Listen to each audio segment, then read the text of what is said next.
Any person, any student, anybody can enter into the AI. AI आल्यामुळं काही प्रमाणात जॉबचा role change होईल, परंतु जॉब हे राहणारच. शेवटी ह्युमन इंटरव्हेन्शन हे गरजेचंच आहे. तो विद्यार्थी त्याच्या डायरेक्ट एंट्रीपेक्षा हा लॅटरल एंट्रीचा विद्यार्थी अपस्किल म्हणजे हायर ग्रेडला जातो आणि त्याला चांगले तिथं पॅकेजेस मिळतात किंवा त्याला चांगली ग्रोथ मिळते. आमच्या HGM कॅम्पस मधनं किंवा भरारीमधनं अमेरिकेचं काम करते ती कट्ट्यावर बसून लॅपटॉप मधनं आज अमेरिकेसारख्या देशातलं तिथलं हायर एंड काम करते.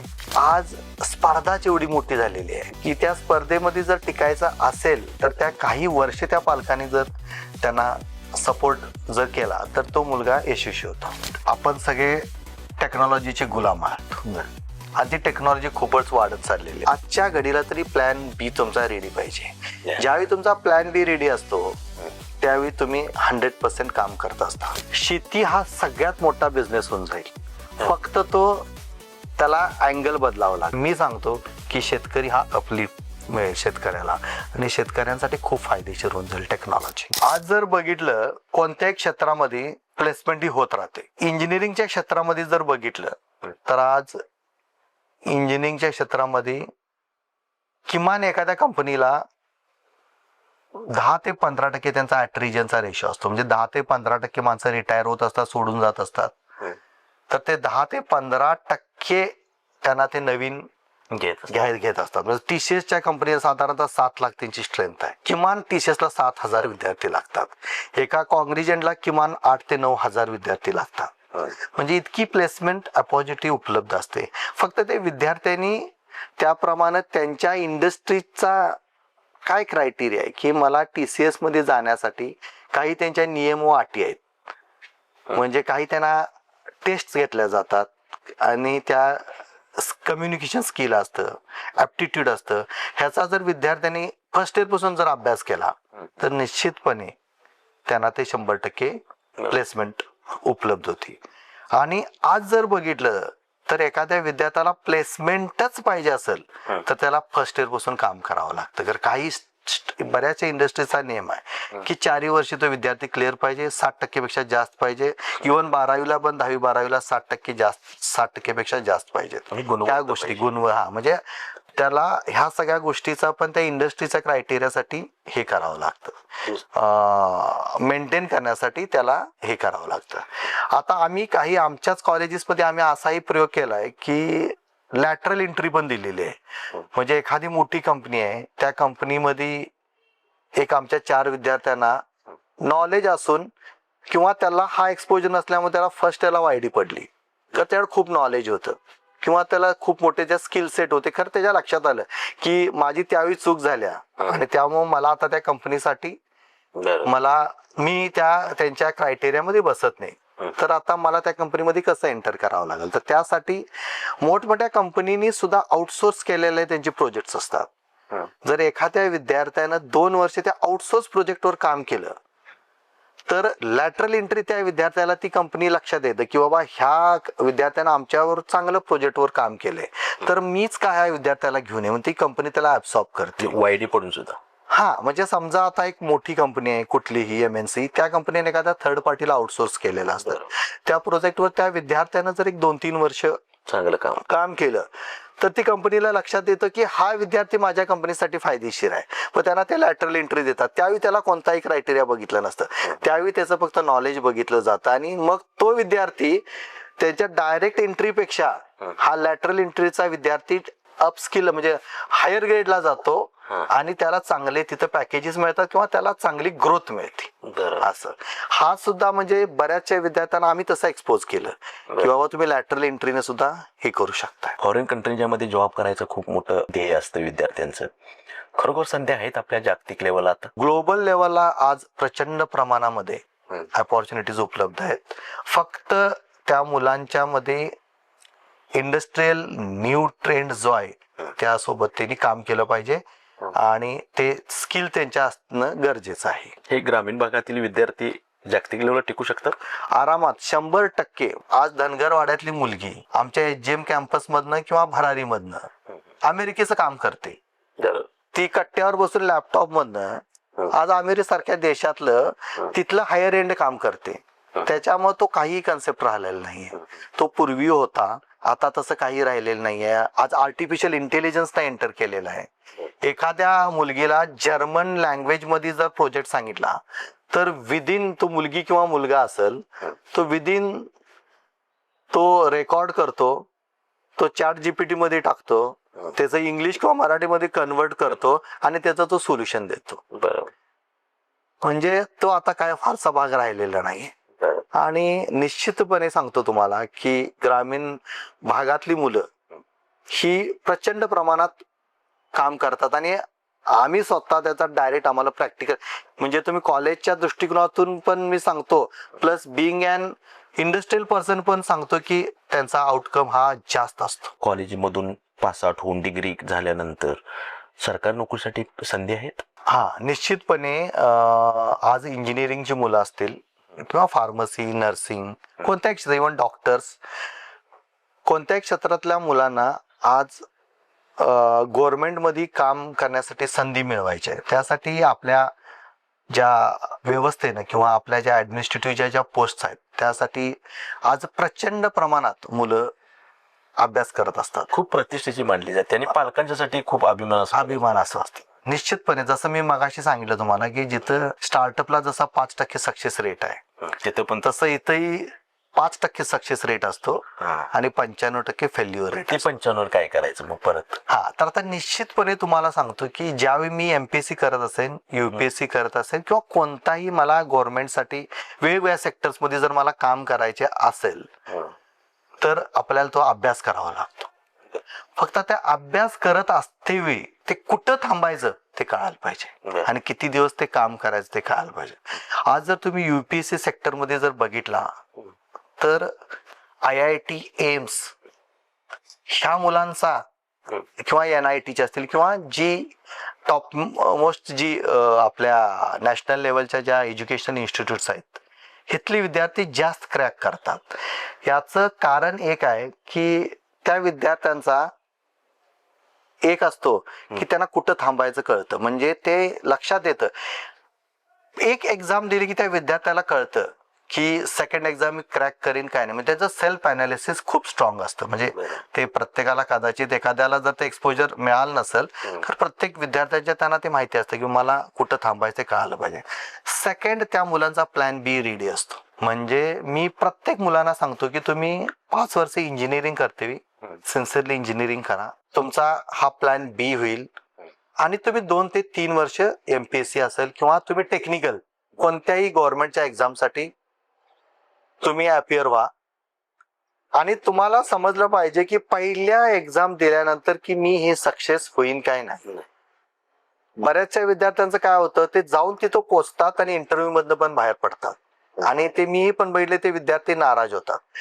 ते नाराज न होता ते जे त्यांनी नॉलेज घेतले त्या 2 वर्षामध्ये, त्या नॉलेजचा कसा मार्केटमध्ये युटिलायझेशन करायचं आणि त्याचा कसा उपयोग करायचा आणि मला जी मिळालेली संधी उपलब्ध न झाली तरी मी त्या संधी जी माझे 2 वर्ष गेले त्या संधीचा कसा फायदा करून घ्यायचा हे बघितलं पाहिजे. मी त्यासाठी माझ्या एका विद्यार्थ्याला, तो माझ्याकडे आला की त्यानं 2 वर्ष त्याला PWDचा इंजिनियर व्हायचं होतं, त्याचं BE सिव्हिल झालं होतं आणि त्याची ती संधी हुकली. त्यानंतर तो नाराज झाला की म्हटलं मी एवढी सगळे अभ्यास केलं सर आणि मला ती संधी मिळाली नाही. आता माझ्या आयुष्यातली 3-3.5 वर्षे गेली. तर मी म्हटले तुझ्या आयुष्यातली 3.5 वर्षे जरी गेली नसली तर तुला प्रशासनाचा प्रचंड प्रमाणात अनुभव आलाय. तू म्हटलं एक नुसतं गव्हर्नमेंटचं लायसन घे आणि तू गव्हर्नमेंटचे कॉन्ट्रॅक्ट घे, तो 100% सक्सेस. तो विद्यार्थी सक्सेस झाला तर त्याला प्रशासनामध्ये काय चालतं हे कळालं. मग हे प्लॅन बी रेडी झाला पाहिजे. हा, म्हणजे तुम्हाला असं म्हणायचंय, प्लेसमेंट असो, सरकारी जॉब असो किंवा स्टार्टअप असो, हे बी प्लॅन पाहिजे. आजच्या घडीला तरी प्लॅन बी तुमचा रेडी पाहिजे. ज्यावेळी तुमचा प्लॅन बी रेडी असतो त्यावेळी तुम्ही 100% काम करत असता. इव्हन मी एमपीएससी युपीएससीच्या मुलांना नेहमी सांगत असतो की जर तुम्हाला पहिल्या झटक्यामध्ये एखादी जर नोकरी मिळाली ती पटदिशी घ्या. तुम्ही काम स्टार्ट करा, सायमल्टेनियसली तुम्ही अभ्यास चालू करा. आज जर मॅक्झिमम ब्युरोक्रेट्स बघितला तर त्यांना ती संधी आलेली तिने घेतली आणि मग अपग्रेडेड झाले. मग ते डॉक्टर म्हणजे डॉक्टरांचे कलेक्टर्स झाले, डॉक्टरांचे IFS झाले, डॉक्टरांचे IPS झाले, इंजिनियरचे IPS झाले, IIT चे जे हे झाले, तर ते निश्चितपणे त्यांना त्याचा फायदा होतो. प्लॅन बी जी मुलं रेडी करत नाहीत त्यांना थोडासा प्रॉब्लेम येऊ शकतो. एक कॉन्फिडन्स राहतो बी प्लॅन रेडी असला. बी प्लॅन रेडी असल्यामुळं निश्चितपणे एक कॉन्फिडन्स आपल्या मागं राहतो, त्यामुळे आणखी तो जोमानं आपण काम करतो. हे पालकांनी सुद्धा समजून घेतलं पाहिजे. निश्चितपणे पालकांनी, मी तर म्हणतो की पालकांनी डिग्री पर्यंत जसा विद्यार्थ्यांना सपोर्ट करता, म्हणजे एखादा पालक म्हणतो की मी तुला BE पर्यंत शिकवणार, तिथं पुढे तुझं तू बघ.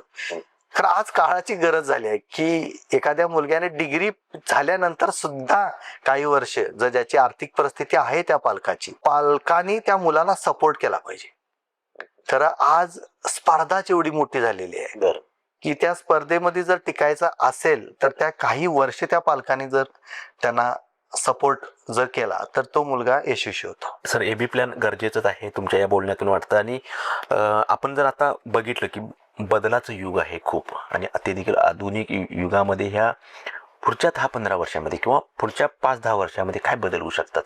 आज जर बघितलं आपण सगळे टेक्नॉलॉजीचे गुलाम आहात आणि ती टेक्नॉलॉजी खूपच वाढत चाललेली आहे. AI सारखं म्हणजे ज्यावेळी मोबाईल आला त्यावेळी आपण मोबाईल दूर ठेवा म्हणत होतो, तर मोबाईल आता आपल्या बॉडीचा पार्ट झालेला आहे. तुमच्या आधार कार्ड पासून ते तुमची ठेवलेली कॅश, तुम्ही जे काय ते तुमच्या हातात आहे, म्हणजे तुमची बँक सुद्धा तुमच्या मोबाईलच्या ताब्यात आलेली. तुमचं ज्ञान सगळं तुमचं मोबाईल कंट्रोल करतो, म्हणजे सेकंड हार्ट म्हटलं तरी चालेल. टेक्नॉलॉजीमध्ये प्रचंड बदल घडणार आहेत. तर पुढच्या काळामध्ये आपण जर टिकायचं असेल तर डेली अपडेट राहिलं पाहिजे.